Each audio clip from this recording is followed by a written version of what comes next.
You are now listening to the Team Heel Podcast. Describe what Marcellus Wallace looks like. Say what again? Say what again? I dare you. I double dare you, motherfucker. Say what one more goddamn time. Does he look like a bitch? It's still real to me, damn it!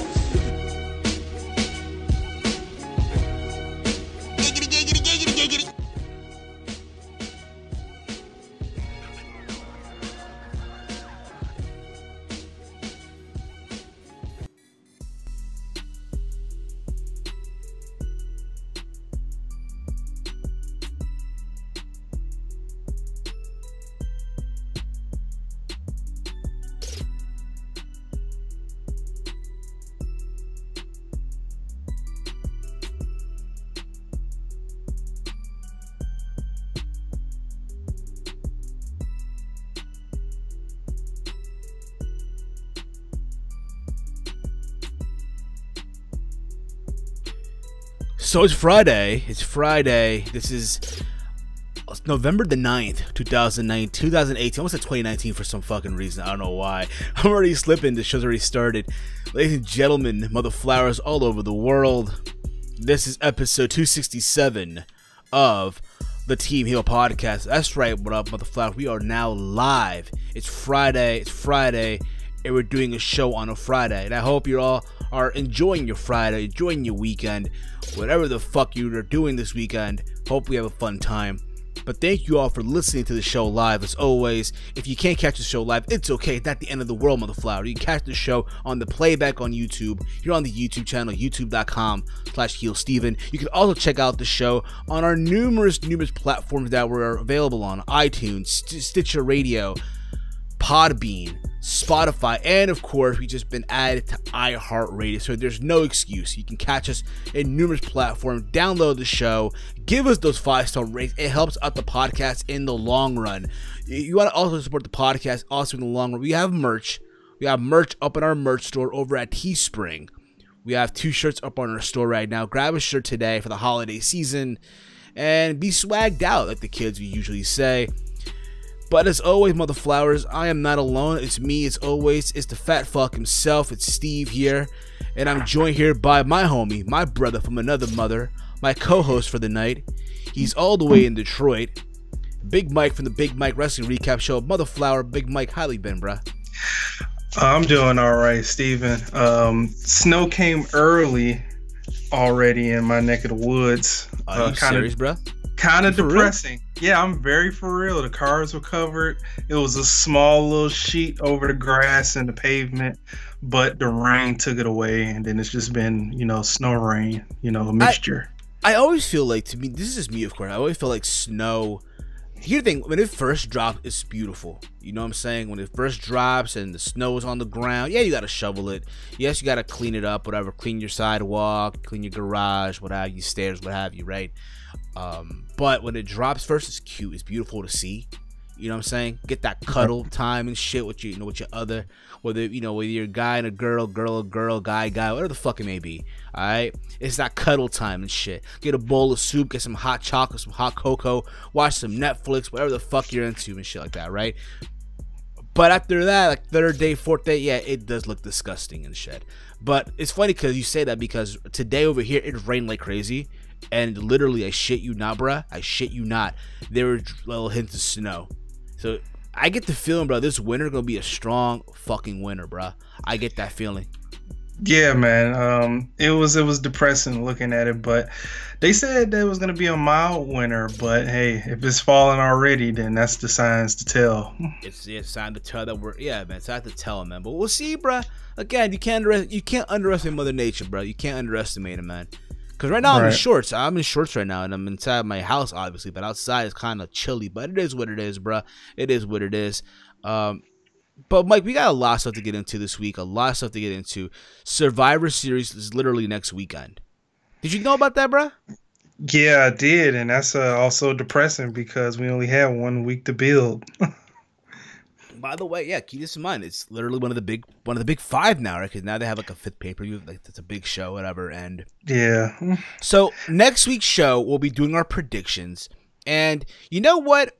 Being that we're in the season of the holidays, what have you, we might even do a giveaway. We'll give more details about that in the upcoming week. So make sure you guys tune in next week for our prediction episode for Survivor Series and all that fun stuff. And we do have a Q&A coming up also at the end of the month. So a lot of stuff to happen on the show. I'm going to keep it 100 with you guys too. I know I have not been uploading a lot of videos on the channel. Like I have not done a Raw review in a while, or a SmackDown review, and even NXT review. Hell, even Impact to an extent. But Impact is more because they moved to a different time slot, and honestly, I'm not staying up till midnight for Impact Wrestling. I'm just not. I'm sorry. But for Raw and SmackDown and NXT, it's one of those things. I've just been busy with a lot of stuff going on in my house and in my life, and I just didn't have time. I apologize for all that, and a lot of you want to listen to those reviews and stuff like that. But again, the things are going on right now, and I do hope come Monday I am able to do a Raw review for you guys. I really want to do one, especially now we're on the go home show, or the go home week, if you will, heading into Survivor Series and Takeover War Games 2, if you will. Yo, Steven, not to cut you off, but I know I don't know if we're going to put this in the rundown, but how do you feel about WWE cutting Raw's overtime situation? You know, how they run overtime like to 11:08 or 11:12 or 11:15. I mean, honestly, dude, I'll keep it 100 with you. I mean, I understand that, hey, there's other programming that they got that the USA Network has to put out, and you know, you want them to have the shine, have the time, right? I get that. I understand all that. But at the same time, you know, the beauty about, I guess, WWE, because again, Raw is the longest reigning weekly episode like they always say, right? It's like that annoying shit they always fucking say. And I feel like WWE Raw, yeah, as bad as it may be, as it's been these past couple of weeks, I feel like the show has that seniority. You know what I mean? Where they can go over their time limit, if you will. Okay. Do I agree with it? Not really. I don't agree with it because, again, can you imagine if there's like a brawl going on or just like a big something, a contract signing, right, at the end of the show, and the moment they're about to sign, the show just cuts off and shit? It's like that WCW, like Halloween Havoc '98. It was DDP and Goldberg, and the match, and the show just cut off like during the match. Remember that? Like years ago? Yeah. So imagine that, bro. Imagine if that were to happen. I'm just saying. You know what I mean? But yeah. I understand that. I think a lot of people had that same opinion when they heard the news, because they've been doing this, you know, since the late 90s, you know, ever since Shawn Michaels super kicked Bret Hart in a wheelchair, you know, that cut off. So, yeah, so I understand your opinion. What do you think, though, Mike? What do you think, bro? Are you down with it? Are you not down with it? It gets me out of there early. I know that for sure. You know, 11 o'clock on the dot. You know, I can get upstairs and review the show easily. But yeah, as far as, you know, seeing stuff, I don't want to, you know, look 20 minutes later and they got some after Raw video on their YouTube channel. I don't want to see that. I think that's the only negative.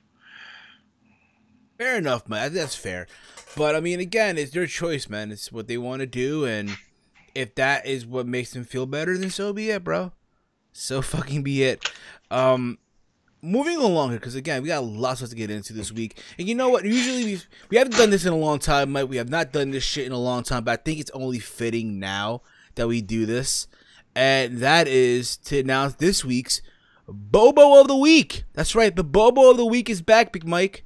As you guys know, the Bobo of the Week, we usually, you know, we roast, we make fun of something that happened that someone said on the internet that's stupid, right?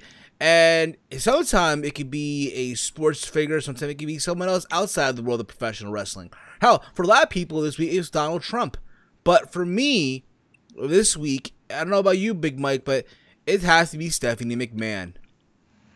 I think she's always a candidate for Bobo of the Week. I know, but I feel like this week more in particular, bro. And I know normally we do this segment of the show usually when we have one in the middle of the show, but I think it's best to get it out of the way now. So, in case you're wondering what was going on, so Stephanie McMahon was apparently at a Web Summit event in Lisbon, Portugal earlier this week, and she was asked where she sees the WWE brand ending up in the future. And she responded suggesting that WWE could one day compete with Disney at the top level of entertainment juggernauts. This is what she basically said in a statement, and quote, 10, 20, 30 years from now, there's no reason we can't be as big as or bigger than Disney. Now that's a tall order. No shit, a tall fucking order, Stephanie McMahon, especially given recent transactions. However, there's no reason why we can't get there. You have to dream big, have big, bold goals, and go after them. Mike, chat me up, bro. What the fuck was she thinking? I don't know. Maybe she had a drink before she spewed that out of her mouth. But WWE is cool. You know, you have, you know, a lot of memories throughout the, 75 plus years, 80 years they've been in existence. But Disney out the gate was a classic. I don't think you don't got that firepower. You don't even have a physical Hall of Fame. And if you want to be as big as Disney, you're going to have to sacrifice a whole lot. And one of those sacrifices, which you're already working on now, is your fan base. Your fan base is going to take a huge hit because you might do something real stupid in those 10, 20, 30 years, you know, to knock off fans or whatever, to make your company as big as a conglomerate that is known as Disney. I agree with you, bro. Again, Disney, when you think about it, in Florida, as far as entertainment, is la creme de la creme. You have any idea how many motherfuckers travel from all over the world to Orlando just to go to Disney? Or in this case, you know, in Anaheim, California. Yeah. California, Florida, and Tokyo, China. We're not talking thousands. We're talking in the millions. Yeah. Millions upon millions upon millions. That's like if WWE did like 12 WrestleManias in a row to accumulate the audience for one stadium to make 1 million people. Which still not a problem. Which still never do. Right. And again, Disney's Disney at the end of the day.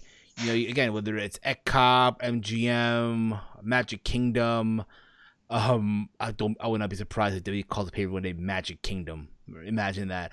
Or the one in Anaheim, California. Now, I've been numerous times to the one in Orlando. I would love to go to one. I would love to one day go to Anaheim, Disneyland. Because there's two of them. There's Disney World and there's Disneyland. I want to go to Disneyland one day. I've been to Disney World numerous times. Always had fun. It's a small world. The small world ride is the best ride of all. It's the best ride. Be after Space Mountain and Splash Mountain. I'm just saying. Okay. Have you ever been to Disney, bro? Have you ever been to Disney before, Big Mike? No, never been. No. Oh, Big Mike, you're missing out. Yeah, the only amusement parks I've been to is Six Flags, Cedar Point, Michigan Adventures, and I think that's it. Yeah, that's it. Oh, Big Mike, you're missing out, dude. You are missing out. I'm telling you right now, man. My sister wanted to go when we were younger, but my fear of things as a little kid kind of stagnant that whole trip.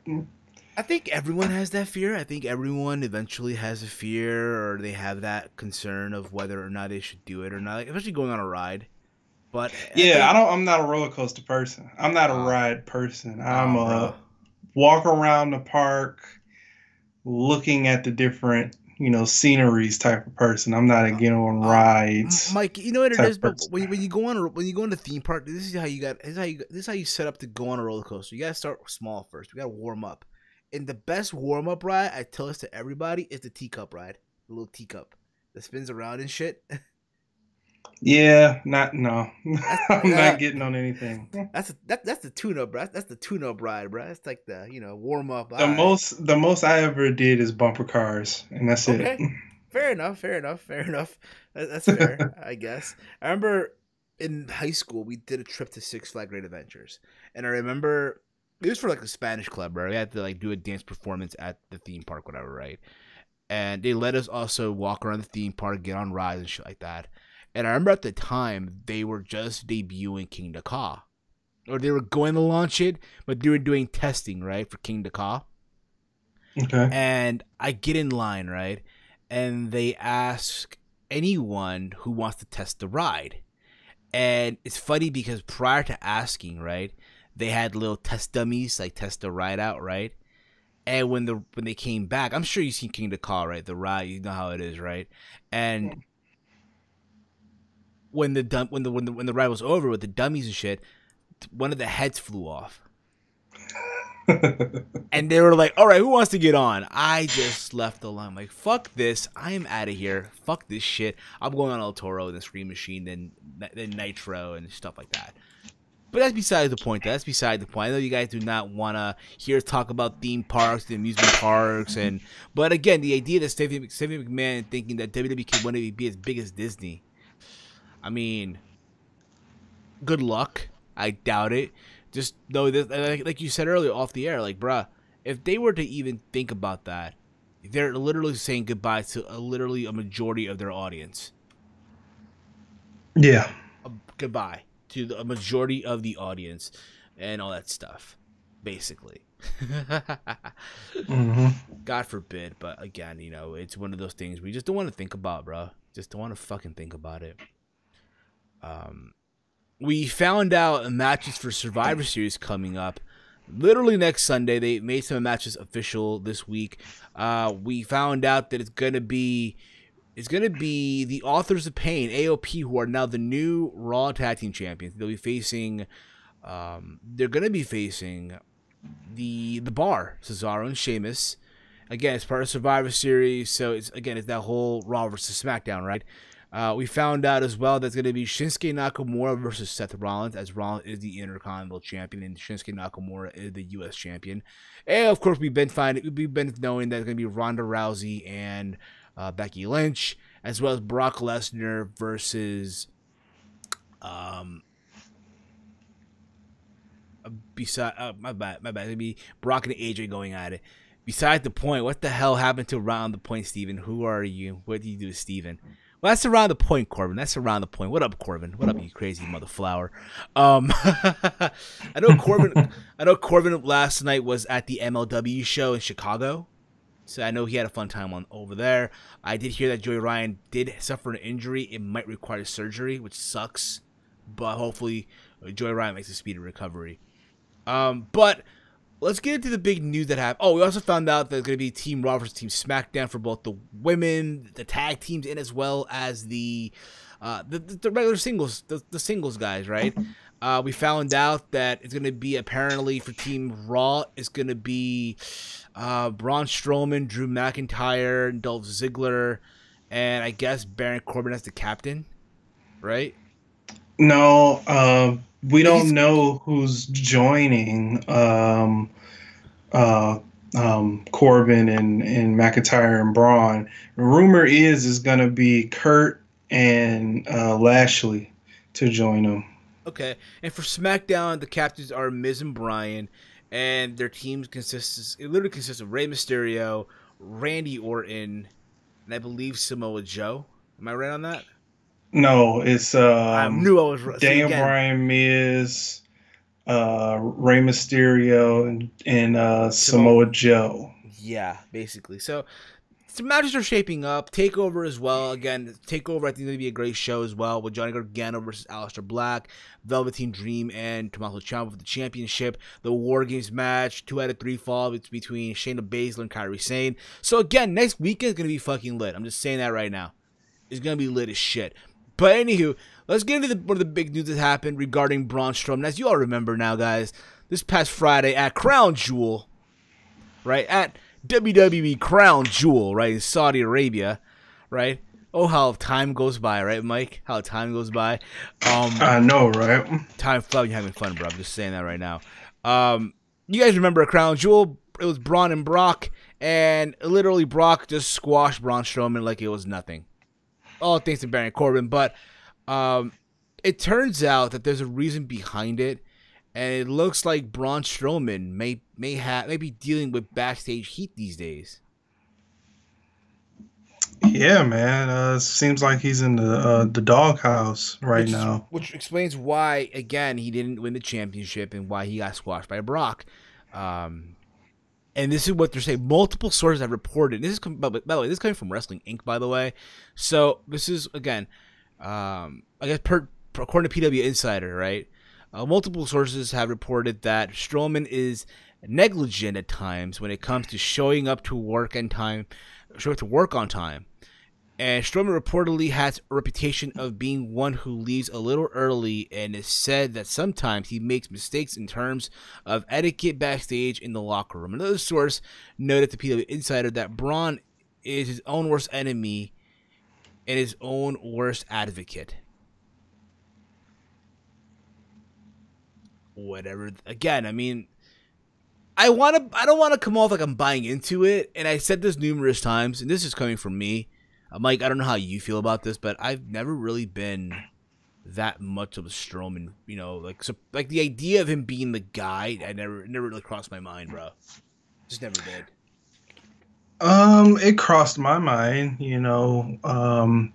once you get that bond with the crowd, I think anybody can be a top guy in any division in the in their circumstance. If you're a mid-card guy, you can be a top mid-card guy. If you're a main eventer, you can be a top main eventer. If you have that relationship with the crowd, whether you're a heel or face. And Braun had that relationship, and we was just wondering why it took so long. Why did it take so long for Braun not to get the title, and what's stopping him from getting the title? You get hit with one F5 with earlier in the year with Brock Lesnar, and you don't go nowhere, and you just keep flipping cars, and then you be in these, convoluted, stories with Kevin Owens for no reason, and then you in a fatal four-way and you're hardly a part of it, all of that stuff, and then you see all this stuff online and you be like, oh, okay, now I see why this is all happening. So he's just stubbing himself in the foot every single time he gets on top. It makes sense. Fair enough. And again, all that makes sense right now. And honestly, do I see him ever getting out of the doghouse? Maybe so. I mean, again, the idea of him leaving early, showing up, that's a no-no. It doesn't matter what job you have. It doesn't matter what job you have. You got to always show up on time. You got to always, always do what you're told. Have good etiquette. No matter where you're at, it's important. End of the fucking day. That's what I always say. So the idea that this guy is just doing what the fuck he wants to do is like, okay. It's kind of weird. Yeah. It's why Brock has the belt right now. It looks like Brock will be holding on to the belt for even longer, from what I'm hearing. From what I'm hearing, Brock signed a new deal with WWE. You heard about that? Yeah, but I don't think it's that long. I think it's through maybe through WrestleMania, and that's not that long. It's like 4 months. Bro, it's gonna feel like forever, though. I'm telling you right now. It is, because he's not gonna be on a show like that. But I feel like we're gonna see a lot of rerun with Paul Heyman in the near future. But hopefully that can change. With Drew McIntyre getting pushed, because it looks like they're getting ready to put the rocket on that guy soon. Hopefully, we'll see, bro. We'll see how that goes. But I mean, the idea of Drew I don't mind that. Give me that if you want. Give me that. Yeah, they've been protecting him pretty good lately. Exactly. In matches. I don't even think he's lost a singles match yet. Exactly. But we'll see how that goes, man. Again, hopefully all this is hopefully all this shit can get sorted out. And hopefully, again, Braun Strowman can be the one. I think right now at this point in juncture, it has to be Braun. Braun Strowman has to be the one to I guess, take the belt off Brock. It has to be him. I don't see anybody else at this point in the juncture in WWE being the guy to beat Brock. And no, it's not gonna be Finn Balor. I'm sorry. It's not gonna be. Yeah. That if you still thinking Finn Balor can be a top guy right now, I think you're delusional. Exactly. But moving along, Mike. Moving along here because we got lots to get into. Alexa Bliss, bro. Alexa Bliss, Little Miss Bliss, might be injured again, dude. Apparently Alexa Bliss hasn't wrestled on television in quite some time, even though she's been featured on just about every episode of Raw in a non-wrestling role. She's now captain of the Survivor Series women's team for Monday Night Raw. Joe Pesci noted on Barn Burner No Holds Barred podcast that Bliss might be out for some time in the future due to this injury, although she can always pass her concussion testing to get back into action for on her next visit to the doctor. But they're saying this is like, oh my god, like career threatening right now. Yeah, she's been out since she's faced Ronda Rousey. When she was out after the Ronda Rousey fight, he said she was feeling numbness in her hands and in her all over. She's been feeling numbness in her limbs, but that's pretty much been the tale so far. But I didn't hear about the concussion things, but I did earlier hear about, this might be career threatening, which sucks because we can't have another, career being stopped due to injury. We already had, Jason Jordan's undisclosed.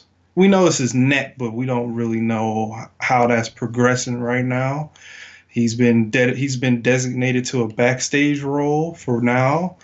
Matt Hardy, with all of his injuries, that was bound to happen, but all his injuries has pushed him backstage.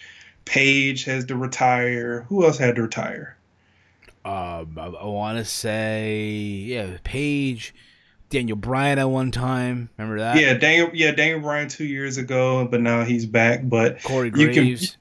Corey Graves. But you could play, conspiracy theory on Daniel Bryan, about his stuff. But fair enough, dude. Fair enough. But again, the idea that Bliss might be gone, and apparently there's talks of her apparently doing this power trip role with Baron Corbin taking over Monday Night Raw. I don't know how I feel about that, Mike. What do you think? Yeah, I don't know neither.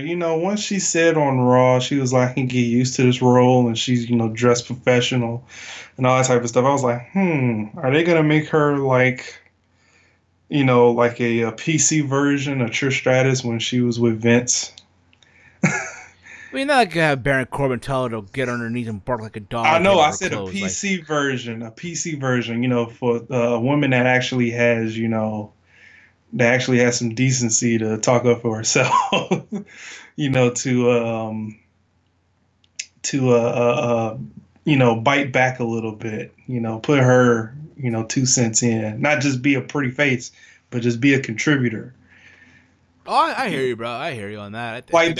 Be another Stephanie McMahon, Stephanie McMahon is probably going to live through Alexa Bliss, so she won't have to be on TV a lot, even though she'll be back next week. Probably, yeah, she will be, right? I forgot about that. Yeah, no, I'm not ready. Yeah, ready for that? I'm not ready for this shit, man. Fuck this crap, bro.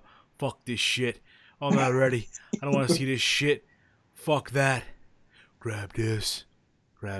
You know what? Now that we're talking about Bobo of the Week, I know, again, we're moving along topics here. Another Bobo of the Week. And again, we're going back to the Bobo of the Week logo here. A little graphic again for Bobo of the Week. It has to be, in my opinion, believe it or not, last week this past Sunday, we did episode 266. That was our thoughts on Crown Jewel. And during the show, we talked about one of the big news that came out regarding Floyd Mayweather. And when the news came out that apparently Floyd Mayweather was going to be fighting in Japan for Rising at their end of the year show at Saitama. Mike, you there, bro? Mike, are you there? Yeah, I'm here. Okay. Your audio was like...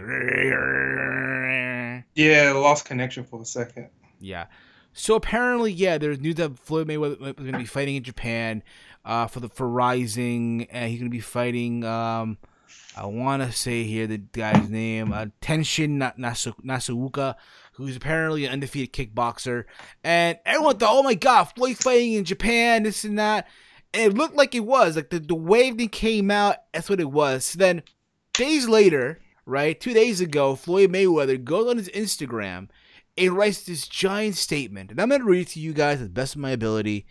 All right, this is what Floyd had to say about this whole thing. End quote.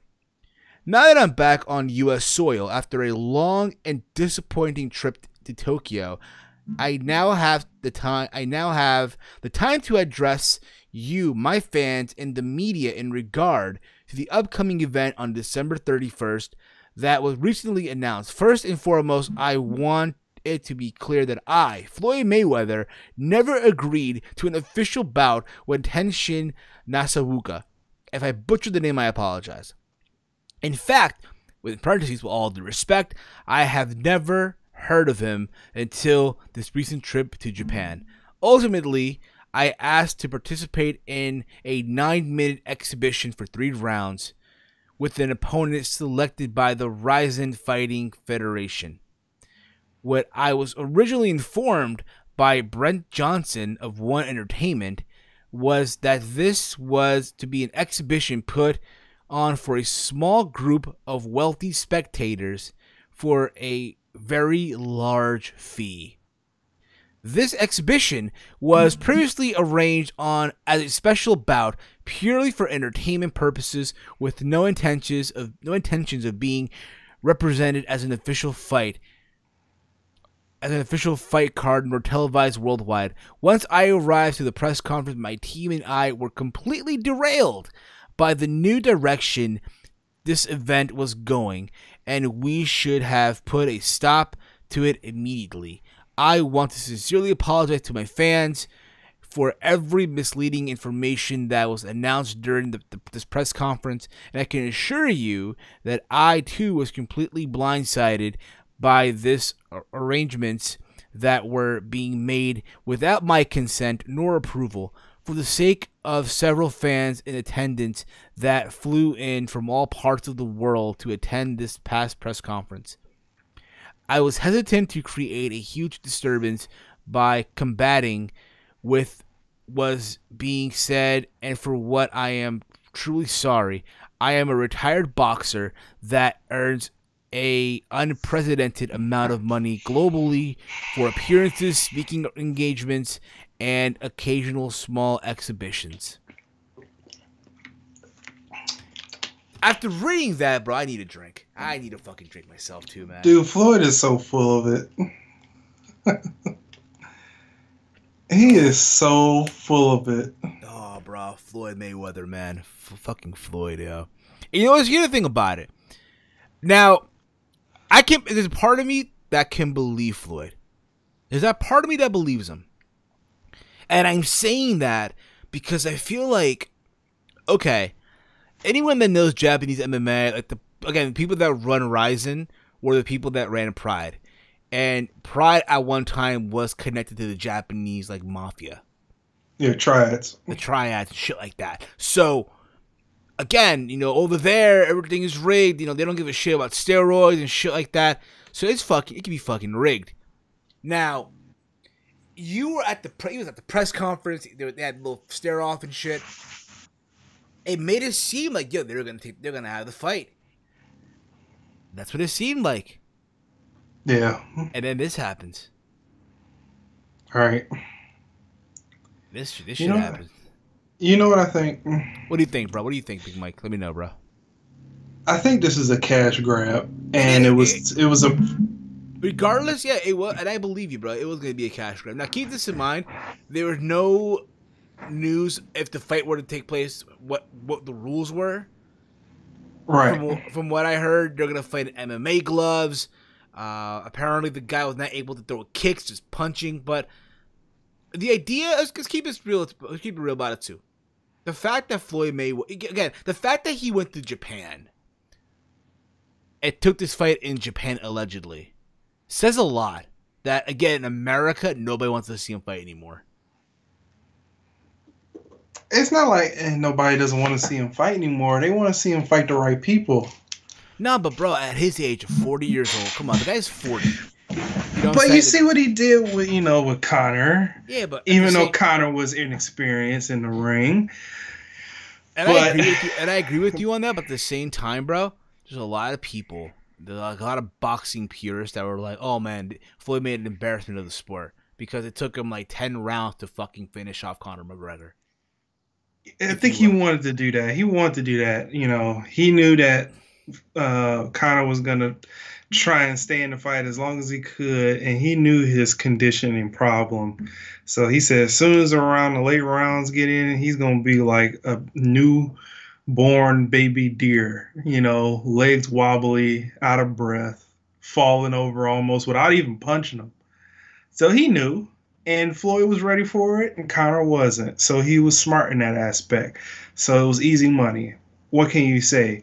But when it comes down to Pacquiao, he waited till Pacquiao got knocked out, vulnerable, and Pacquiao lost his edge to fight him. That's what I don't like. He waited till Pacquiao got old to fight Pacquiao. He would have fought Pacquiao around 2010, 2009, around when he fought Miguel Cotto and all that stuff. Then that would have been great. And he probably would have lost or it would have been a draw. But he waited. That's what I don't like. All those other fights are entertaining,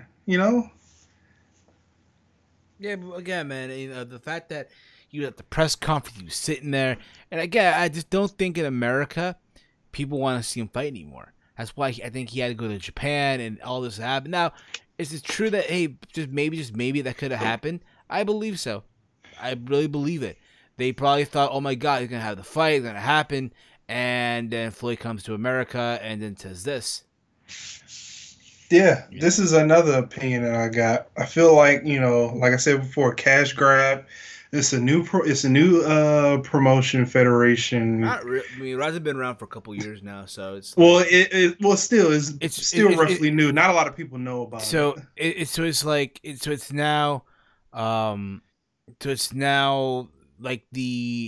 one of the top promotions in Japan now for MMA. Japanese are the Yakuza, not the Triad. Thank you, Skull Metal, for correcting me on that, for correcting us on that. Thank you. Yeah. Yakuza. The Triads is Triads is Chinese. Yeah, that's right. But I feel like it was to get buzz abroad. You're like, oh, Floyd is going to Japan, and we was hearing about this maybe a month ago. Floyd was like he's gonna be taking something in Japan because he was spotted with Pacquiao.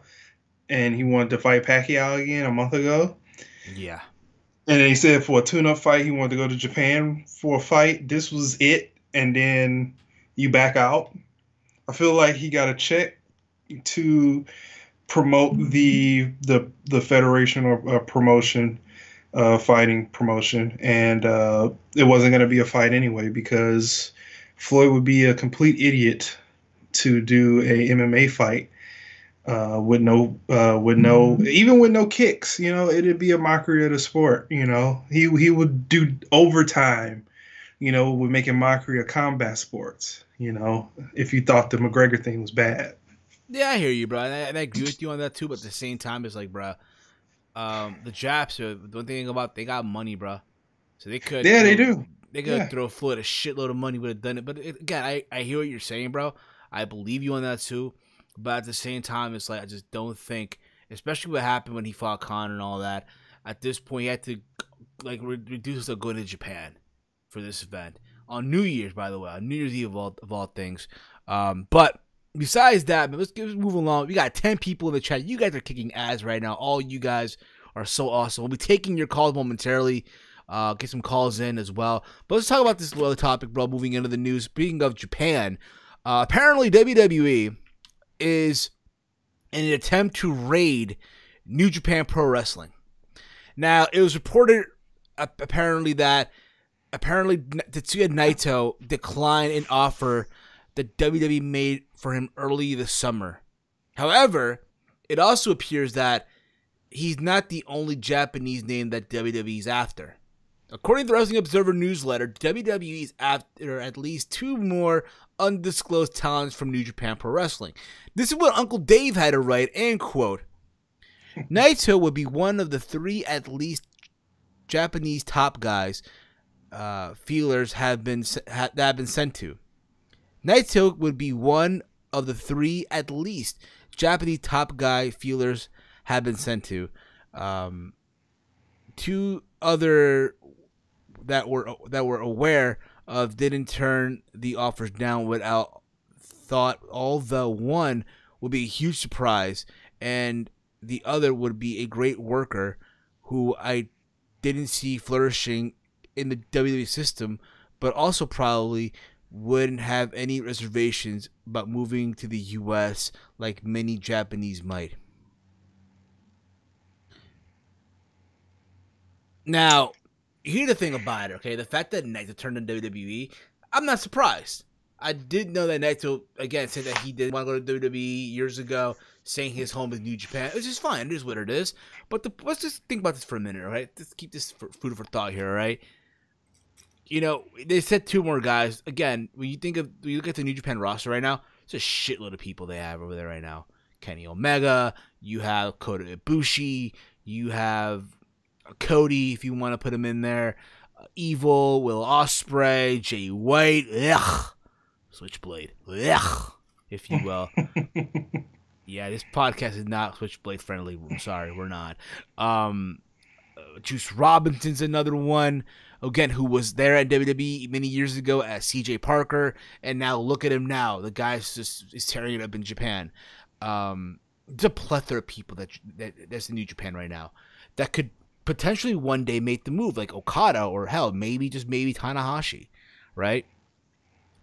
But let's think about that for a minute. The WWE trying to go in there and raid their talent. And I'll be keeping it real with you. I hope, honest to God, none of them go to WWE. Because the whole thing, oh my God, they might get ruined, this and that. But again, the reality is, though, whether people like it or not, WWE is still top draw. You know what I'm saying? Yeah. And you know what? Even Dave Sachs is in the chat. It's probably to build up NXT Japan. Can you think about this too, right? WWE, they're doing this whole thing with NXT. Again, there's NXT UK. They're doing tryouts literally everywhere around the world. They're even the tryout, as we speak, in Germany going on, right? So there have been talks of WWE doing a performance center literally all over the world, like the territories, right? So imagine, like, NXT UK, you have NXT Germany, NXT Japan, right? Imagine that. Right, yeah. And then I think that you could have that working relationship with New Japan Pro Wrestling or Pro Wrestling Noah, where you can have them, again, perform still in Japan, you know, whether it be New Japan or Pro Wrestling Noah, but also perform for NXT, or in this case, WWE.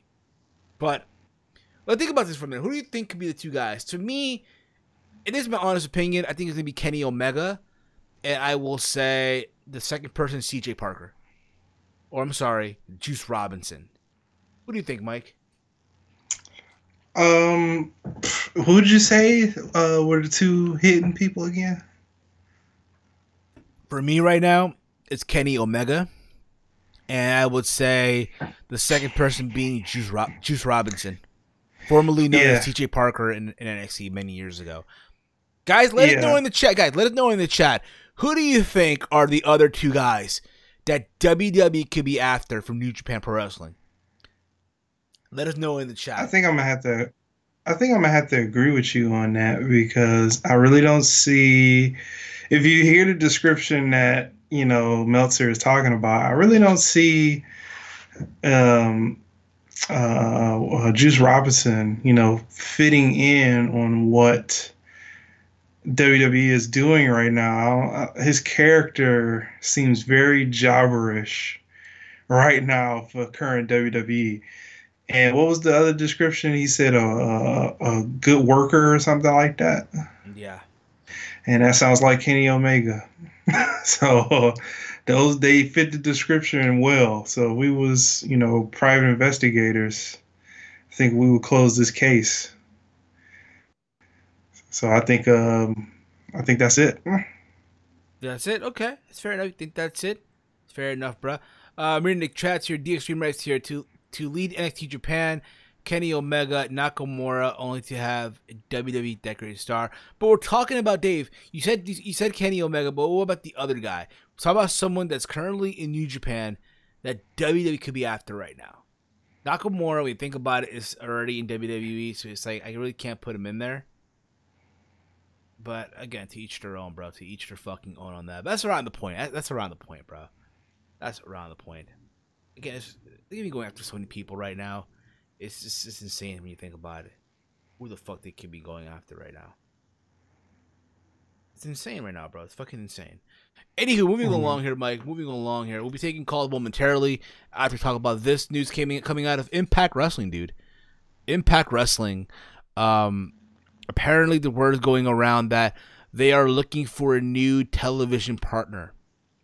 Now, as you all know, Impact Wrestling, they moved to 10 p.m. on Pop TV. So now they're on Thursday from 10 p.m. to midnight on a 2-hour show. We've said this before. I think it's a stupid idea that will happen. But apparently, from what it looks like, this coming per Mike Johnson, the PW Insider, reports that Impact Wrestling may be looking for a new television partner after being moved to the 10 p.m. time slot by the company's current network, Pop. Johnson was asked the following: since Impact Wrestling is being pushed back to 10 p.m. start time, are they looking for a new network or sticking with Pop in 2019?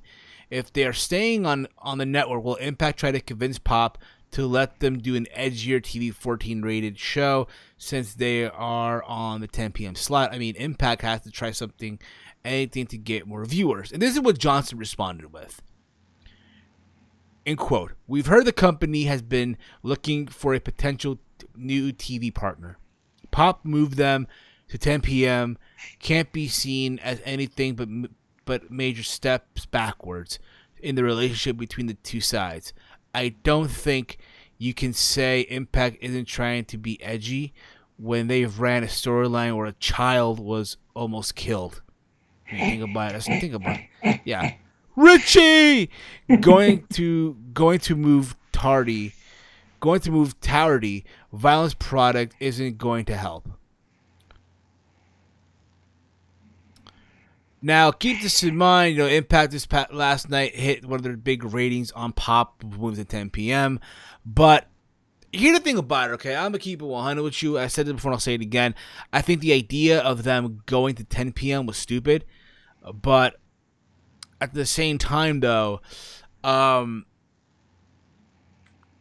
it's like at this point in juncture, I think they rely. Yeah, they get granted. You need TV for wrestling. I get it. We now live in the digital world where you can get on Fight TV, or you can go on Twitch, and I know they have big numbers on Twitch with their live streaming like every fucking. That's currently live as we speak. They just upload old content, which is fine. Each their own, Do I think they can do better than Pop? Absolutely. Now, there's been talks, and people are saying, "Oh, what if they go back to Spike TV, which is now Paramount?" It's possible. Anything's possible, But it needs to go somewhere where they're gonna get their viewers back. That's why I think. What do you think, Mike? And I know you don't watch Impact, but what's your thoughts? What's your take on all this, bro? Dude, it feels like Impact is always looking for a new home right now, and changing time slots and all that type of stuff doesn't help. But I just don't know. I don't know what they can possibly do. I don't know who will be, looking at them right now. I don't know who they look attractive to right now to get a new TV deal. Any networks that'll be, a good benefit for Impact to put on a show on their network? I would say I do remember at one time WG in America wanted to bring them in. That would have been huge. It would have been huge for them. It would have been so fucking huge. It just never happened. It didn't really come about. I don't know right now, but I really don't know. But you could say, I guess, Paramount, or again, Spike TV, formerly known. But again, I remember how that relationship ended. Remember that? Dude, man, they can. Why the El Rey Network don't pick them up? You know, I don't know. everybody watches Lucha. It's possible, yeah. Speaking of which, and they got most of their talent. It's possible. It's possible, and I think that it could happen. It could happen. They could definitely go to El Rey Network, but you gotta remember though, with I don't know. We'll see. We'll see how that goes too, but it's possible. I don't see why not, dude. I don't see why not. Speaking of which, I'm reading the chats here. Dave Side writes here, the big boss of Lucha Underground turned out to be Bad News Barrett. As you guys know, this was a Wednesday. Lucha Underground did the Ultimate. Why you spoil it? I didn't watch it. Did Ultima Lucha. You know what's funny? I did watch like part 1. Like, I didn't watch part 2. I watched part 1. It was alright for what it was. I feel like I heard part 2 was like the best. And I gotta watch it later. I have to watch it. But again, I gotta watch Lucha Underground. I just watch it here and there. I try to catch up. I try to watch the Ultima Luchas though. That's the one thing I try to do. That's the one thing I try to watch is the Ultima Luchas. Okay, dude, I feel like the Ultimate Luchas is like the ultimate recap. Yeah, basically. They had what? It was a triple threat 6-person for the trios titles. It was a short match. It felt like to me, but to each their own, I guess. Sammy Guevara, Ivelisse, and Tony Licious. Am I botching the name, bro? Say it again. Is Sammy Guevara, Ivelisse, and oh fuck! I want to botch this person. I know it's the gay wrestler. Yeah, no, just say how you said it before. Sunny Licious, yeah, Sunny Licious. I guess it's Sunny Licious. I guess Sunny something, whatever.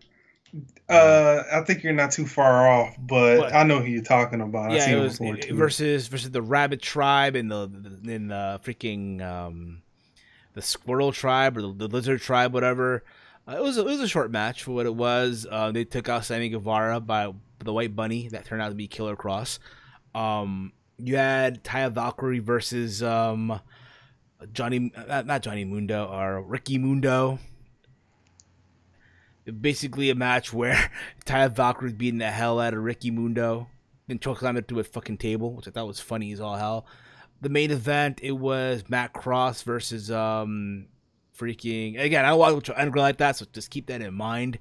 It was freaking Killshot in a match versus Mask, and obviously Killshot lost. I know I'm probably missing a match or two. Am I missing a match or two here on part 1? I think you might be missing one. I can't think of one off the top of my head. There you go. But you get the gist, all right? You gotta get the fucking gist. Anywho, you know what, guys? Let's take it to the streets. I know you guys want to call into the show right now, so the phone lines are officially open. All right, I'm opening the phone lines right now. You guys want to call in right now? 718-473-0813. Call in right now, guys. Let your voices be heard and all that fun stuff. Like we did say, next week we might be doing a giveaway, so keep your eyes peeled for that. We have our Q&A coming up at the end of the month. So a lot of stuff happening on the podcast. But if you guys want to call in now, the phone lines are officially open. 718-473-0813. Call in right now. Give us your thoughts on any topic you want to talk about, or your thoughts when we discuss throughout the show. And yeah, dude, again, Mike, I'm happy because, bro, this weekend I'm off. I'm off on Sunday and Monday. So these next 2 days, bro, I'll be living like a fucking king. Literally. Living like a fucking king. It's funny because, like, bro, I'm off this Sunday, but there's no pay-per-view. It's like, what the fuck, bro? What the fuck? Yeah. Wrong weekend to be off. You should be off next weekend. I know. I'm sitting there for 5 hours. Survivor Series, bro. 5 hours. Oh, they also mentioned that. They also mentioned it's gonna be Mustafa Ali versus freaking again, I don't watch 205 Live. I'm butchering a lot of names right now. Buddy Murphy. Buddy Murphy, yeah, Buddy fucking Murphy. Buddy Murphy. There you go, man. It's for the Cruiserweight title. Probably the kickoff show. I'll be surprised if they move it to the actual show. We got a caller at 916. What up? You're on the air, bro. Hey, it's Dave Sack. What's going on, guys? Dave Sack, how you been, motherfucker? What's going on? I'm doing good. I'm doing good. So I had a question. All right. Sure, brother. You guys were talking about NXT Japan and stuff. Now let's say WWE, they successfully do this and they branch out everywhere. You know, NXT Japan.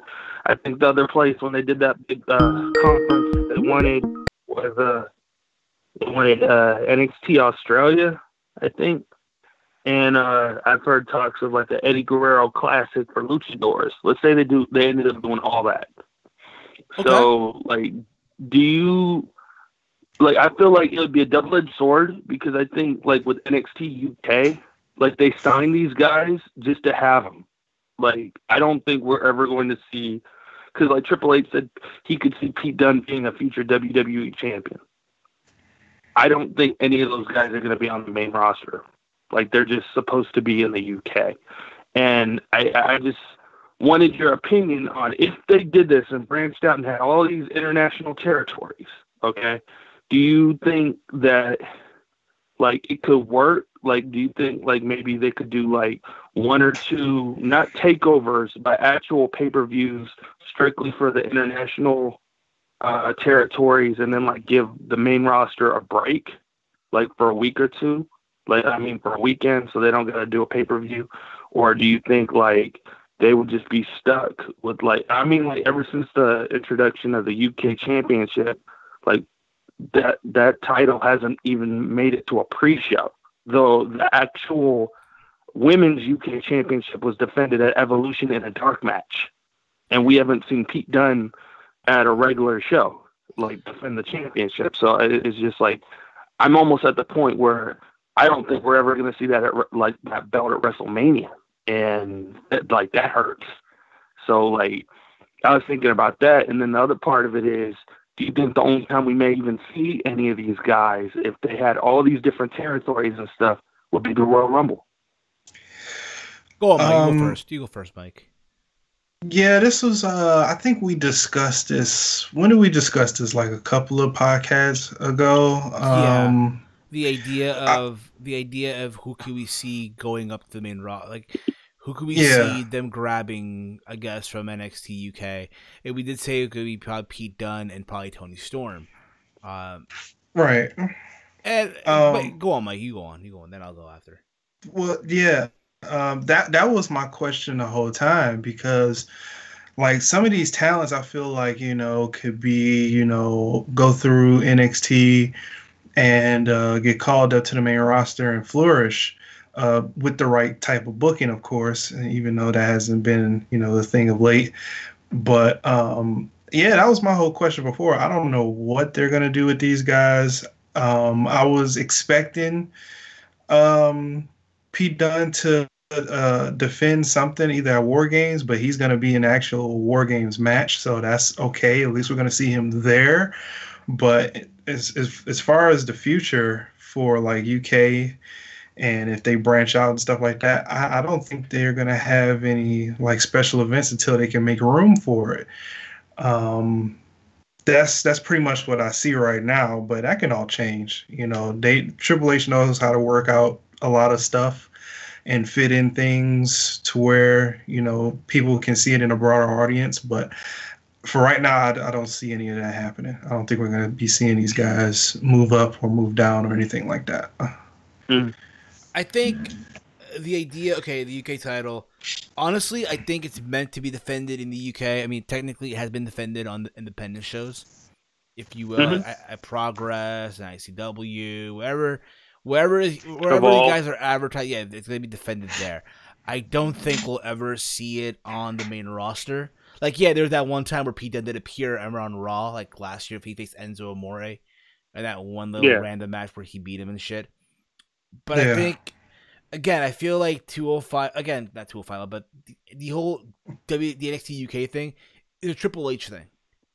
And the reality is, while Vince is still in charge, that's not going to change. And Vince's this shit's 205 Live or NXT. You know what I mean? That's just the reality. I think once Triple H takes over, there could be that change. But to answer your question about, again, there being an NXT Japan and all this, I think that's the idea right now. I think the idea, again, and I know personally, she said this early on, like today on their show. I think the idea is, hey, have a performance center in literally every part of the world, whether it be in a performance center in China, a performance center in Japan, a performance center in Canada, a performance center in, I don't know, Yugoslavia, Russia, freaking Alaska, Saudi Arabia, Peru, Brazil, Argentina, Australia, New Zealand. Yeah, they want hell, performance center in Hawaii. You kind of get the idea. Yeah. They want to bring back in some way the territories. You know, I just don't think the territory system works in today's wrestling. Granted, it's just not. I guess they're trying to do it in a different way. You know what I mean? Put it this way. Well, it'd just be all under them. It'd just be all under them and some of the guys that are from those regions and shit like that. But again, the idea of WWE and New Japan maybe having a talent exchange could work. I'm not saying they're going to do it or not, but anything's possible, man. Anything's fucking possible. Yeah, I just wondered about it because it's like when they first brought out 205 Live, wasn't like Jack Gallagher the only guy that got out of that for the Royal Rumble that year when they first debuted it? Like, they had him do that umbrella spot. So it's like, I was thinking about it, and I was just like, okay, let's say they did NXT Japan to go along with UK, then you got 205 Live, and you got regular NXT. So that's four other brands outside of the main roster. So then you got all these, then you got to fill you got to fill 4 spots, maybe 8 if they did 2 from each brand in the Royal Rumble. And that's like, for regular fans, that's the only time people are going to see these guys. You know, it's like, and I don't know if you guys ever watched Dave Knows. He did a video about the Royal Rumble, and he actually said like the Royal Rumble is like the only time when someone as low as Heath Slater is allowed to main event. Like, that is a main event for the entire roster. Basically, but Dave, hasn't that always been the intent though with the Royal Rumble? The objective is no, yeah, that's good. That's good. It was just like I was like, what I was saying is like I remember looking at it because I said too. Cause I remember this past week, I think it was something to wrestle with Bruce and Conrad. They talked about Daniel Puder, and Mike, I don't know if you caught this or not, but I don't know if you listen to the show on a weekly basis. But during the show, they talked about this whole thing where I guess Kurt Angle was interviewed, and he said how he bumped into Daniel Puder at an airport heading to, I guess, California for the Rumble 05. And Angle asked him, what's Daniel Puder doing there? And Daniel Puder said, I'm in the main event of the Royal Rumble. But then again, everyone main events the Rumble match, right? Which I thought was funny as all hell. But I think that's the point, though. It's like, again, everyone, whether you're Kurt Hawkins, whether you're Zack Ryder, whether you're, in this case, Jack Gallagher, or let's say Mustafa Ali. Right. No, I totally agree with that. It's just like, it would just feel kind of messed up if it's like that's the only time we get to see these guys who, like, I mean, everybody who's ever laced up a pair of wrestling boots, they want to get to WWE. Like, I don't care if you're making successful money at like the Young Bucks and Cody.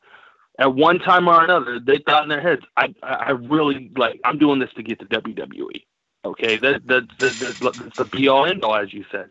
So I just look at it as like, if you are successful with that and you're busting your butt, and then they just say, okay, let me just place you in NXT UK, and the only time you get any real mainstream is the Royal Rumble instead of having like an actual pay-per-view event or even a takeover. You just get stuck there. It would just kind of feel messed up. Like, I'd be happy for him. I'd feel proud if Danny Burch got a Royal Rumble spot. He had a great match with Pete Dunne, but it's just like that kind of feeling if they spend the money and they waste it on Kenny Omega to be the headliner of NXT Japan, and this guy can't like be on a regular pay-per-view, how good he is, he's WrestleMania quality, and he's just stuck being the main guy for NXT Japan, like, wouldn't that hurt you? Like, as a fan? I'll be honest with you, though. I'll like speak after, but I don't think if they do sign Kenny, they're not dumb. They're not stupid. I don't think they're gonna waste Kenny in Japan or NXT Japan. Mm-hmm. He's going straight to the main roster, just like AJ did. Right. Hell, even No, I know. let's assume for a minute that the Bucks and Cody. Not bad. I don't think Cody's going, but let's assume for a minute that Kenny and the Bucks do end up signing to WWE. They're not going to NXT, nor NXT Japan, or they're going straight to the main roster. Mike, what do you think, Mike? Yeah, to add on that, it'd be like AJ, Luke Gallows, and Carl Anderson all over again with those guys. But to go back on, those guys, trying to make it to the main roster and all that type of stuff through the Rumble, I think Triple H will have to fight extremely hard to get, like a Danny Burch or Oney Lorcan or some guys on the UK roster, or if they branch out and do, NXT Japans and get those guys broadcasted in Royal Rumble, because you have to, take the spot away from the guy that's already on the main roster that doesn't even get TV time. And exactly. It's not like they won't get the reaction, because the hardcore fans go to the Royal Rumble, so they'll be popping for every entry they see from NXT or from any other NXT brand that they do in the future. But it'll be extremely hard, because Triple H will have to fight so hard to Vince to get those type of guys in the Royal Rumble so they can get broadcasted to a larger audience. And that's the only way they could possibly get on. Yeah. Yeah. Other than that, I wanted to ask you, have you seen this video of Shaquille O'Neal versus Forrest Griffin? They're rolling up whatever, where I guess Forrest made him tap out. Yeah, I mean, it's this comedy stuff, bro. Don't take it No, he didn't make him tap out. He lasted 5 minutes in the octagon against Forrest Griffin. I mean, bro, come on. It's Forrest Griffin. It's not like... Hey, don't get me wrong. Yeah, Forrest Griffin's a Hall of Famer, all the hell you want. Former light heavyweight champion. But it's not like... Okay, the same Forrest Griffin that got dropped by Anderson Silva by a freaking little puny jab. Come on. It's not like... No, okay, I know. It's not like... Okay, Shaquille O'Neal lasted 5 minutes, let's say, with someone like Derek Lewis. Or someone like, I don't know, Francis Ngannou. Or let's say someone like, I don't know, freaking Frank Mir, for example. Yeah. No, the only reason I brought it up is, I don't even know if Shaq's like a trained martial artist, but he lasted 5 minutes. I don't know if it's just because of his mass and height and stuff, and like Forrest Griffin's a lightweight, but it just made me think in comparison to Punk, like who actually does train in martial arts, and everybody knows Punk is just. Yeah, Punk is hard-headed. He's not gonna refuse and all that type of stuff, even though if he sucks. Yeah, exactly. Did you guys even talk about Punk getting signed for commentary? Yeah, I was gonna bring that up later. For who? To what? I didn't. For MMA promotion. What? Which one? Which one? Bellator, or is it UFC? Is it ONE FC? It's UFC. Yeah, it's UFC, but it's like a smaller thing within UFC. It's probably one of the minor rank promotion that the UFC owns, probably. But good for them. Yeah. I mean, good for him, because honestly, I always thought he could have been that this whole time, a commentator, something like that. You know what I mean? Something like that. I always felt he could have been not a fighter, really. I get why he did it. Fine, good for him, but he lost. He sucks as a fighter.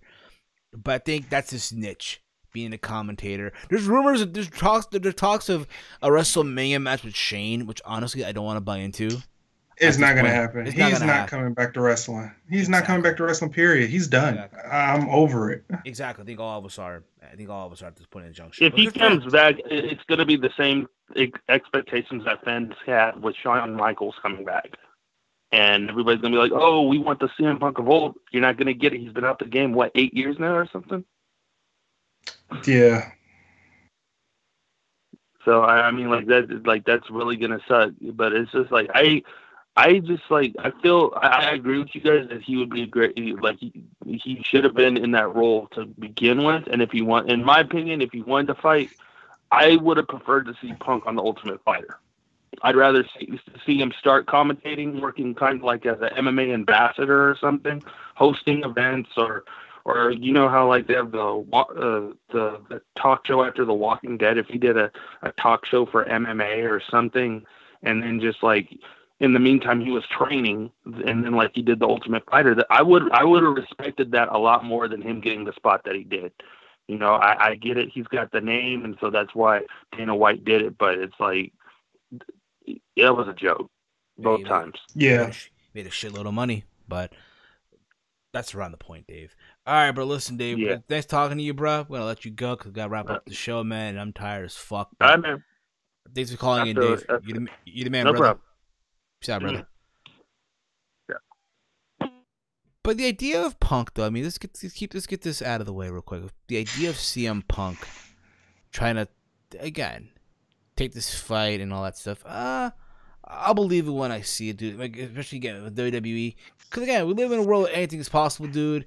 Never again, I guess, about the small stuff and shit like that. But I don't know, bro. I don't fucking know. Dude, he's not coming back. He's not coming back. He's not coming back. But anywho, Mike, this was fun, bro. This was awesome, man.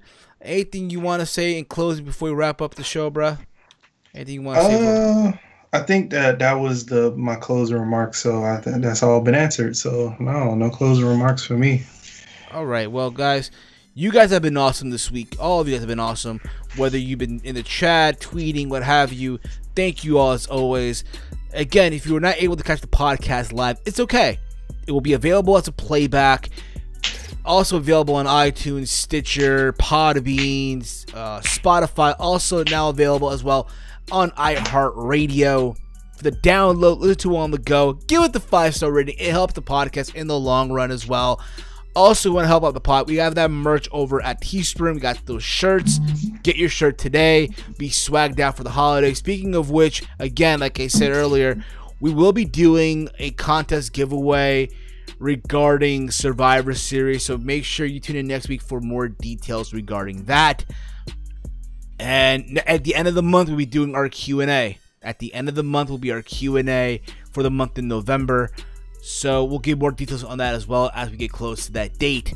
You can check out the TML Podcast on Twitter at TML Podcast. Follow me on Twitter at HeelSteven. If you're on the YouTube channel right now that we're currently doing the show on, youtube.com/HeelSteven, make sure to hit that subscribe button. Give the stream/podcast a big old thumbs up and share it through social media. You can follow me on Twitter at HeelSteven. Big Mike, take us home, brother. Yeah, you can follow me on Twitter at Big Mike's 1995-19 and on YouTube at Big Mike's Wrestling Recap Show. It happens, absolutely, bro. Thank you for calling in, bro. Thank you for calling in, Dave. And again, guys, follow Big Mike, guys. If you guys love the vids that I make, you're gonna love Big Mike's videos. I'm telling you right now. Check out his channel, amazing stuff. Also, big thank you to our graphic designer, the one himself, Salrex, for all the design that he's done for the Teespring store, the logo. If you are a YouTuber and a podcaster, make sure you hit him up at official Salrex for awesome designs. Not only have done designs and graphic from me, but for Big Mike, who's also here with me as well. Okay, Fabe, JD from NY206, the Solid Monster, That Ass Podcast, and also the good people over at the No Holds Barred Wrestling Podcast. We'll be back next week for more. Again, guys, this is episode 267 of the Team Heel Podcast. Good night, mother flowers.